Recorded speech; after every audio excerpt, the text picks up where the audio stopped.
Hi friends, இன்றைக்கி நம்ம சூப்பரான ஒரு நெக் பீஸ் தாங்க செய்ய போகிறோம். வீடியோவை ஸ்கிப் பண்ணாமல் பாருங்கள். மெட்டீரியலோட டீட்டெயில்ஸ் எல்லாமே லாங் வீடியோவில் இருக்குது, செக் பண்ணி பாருங்கள். ஃபஸ்ட்டு நம்ம ஜுவல்லரி செய்கிறதுக்கு எப்படி ஸ்டார்ட் பண்ணுவோமோ அதே போலவே ஸ்டார்ட் பண்ணி எடுத்துக்கலாங்க.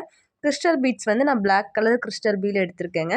நீங்கள் உங்களுக்கு ட்ரெஸ்ஸுக்கு மேட்சிங்கான கலரில் வந்து பீட் வந்து எடுத்துக்கோங்க. இப்போ நான் கிறிஸ்டல் பீட் வந்து கொஞ்சமாக ஃபஸ்ட்டு கோர்த்து எடுத்துக்கிறேங்க. அதாவது எந்த அளவுனா இந்த அளவு வந்து ஃபஸ்ட்டு கிறிஸ்டல் பீட் வந்து கோர்த்து எடுத்துட்டு அதுக்கப்புறம் குங்குரு பீட் வந்து ஒன்று, அதுக்கப்புறம் திரும்ப பிளாக் பீட் வந்து ஒன்று, திரும்பவும் கோல்டன் கலர் குங்குரு பீட் ஒன்று, திரும்பவும் பிளாக் கலர் பீட் ஒன்று. சரிங்களா? இதே ப்ரொசீஜரில் நம்ம சென்டர் முழுக்க கோர்த்து கம்ப்ளீட் பண்ணி எடுத்துக்க போகிறோங்க.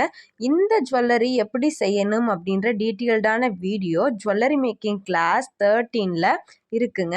நீங்கள் செக் பண்ணி பாருங்கள். ஜுவல்லரி மேக்கிங் கிளாஸோட எல்லா வீடியோஸுமே உங்களுக்கு வேணும் அப்படின்னா நம்ம சேனலில் போயிட்டு பிளேலிஸ்ட்டில் ஜுவல்லரி மேக்கிங் கிளாஸ் அப்படின்ற டைட்டிலில் வீடியோஸ் எல்லாமே இருக்குங்க. செக் பண்ணி பாருங்கள், உங்களுக்கு ரொம்பவே யூஸ்ஃபுல்லாக இருக்குங்க. நம்ம சென்டர் முழுக்க இந்த குங்குரு பீட்ஸ் வந்து கோர்த்து கம்ப்ளீட் பண்ணதுக்கப்புறம் நம்ம ஸ்டார்டிங்கில் எந்த அளவுக்கு பிளாக் கலர் கிறிஸ்டல் பீட் மட்டும் கோர்த்தோமோ அதே போலவே கோர்த்து எடுத்துக்கலாங்க. கோர்த்து எடுத்ததுக்கப்புறம் நமக்கு இது போல தாங்க இருக்கும். சரிங்களா? இப்போ நம்ம இந்த சைடு வந்து ஜம்ப்ரிங் அட்டாச் பண்ண மாதிரி அந்த சைடு ஹூக் அட்டாச் பண்ணி ஃபினிஷ் பண்ணி எடுத்துக்கலாங்க. நம்ம ஃபினிஷ் பண்ணி எடுத்ததுக்கப்புறம் நமக்கு இது போல தாங்க சூப்பரான ஒரு நெக் பீஸ் வந்து ரெடி ஆயிடுச்சு. உங்களுக்கு அட்ஜஸ்டபிள் பண்ணி போட்டுக்கணும் அப்படின்னா ஒரு செயின் மட்டும் வந்து அட்டாச் பண்ணிக்கோங்க. இது போல் யூஸ்ஃபுல்லான வீடியோஸ்க்கு நம்ம எம்டி கேர்ள்ஸ் கலெக்ஷன் சேனலை மறக்காமல் சப்ஸ்கிரைப் பண்ணி வச்சுக்கோங்க. லைக் பண்ணுங்கள், ஷேர் பண்ணுங்கள், தொடர்ந்து நம்ம சேனலுக்கு சப்போர்ட் பண்ணுங்கள்.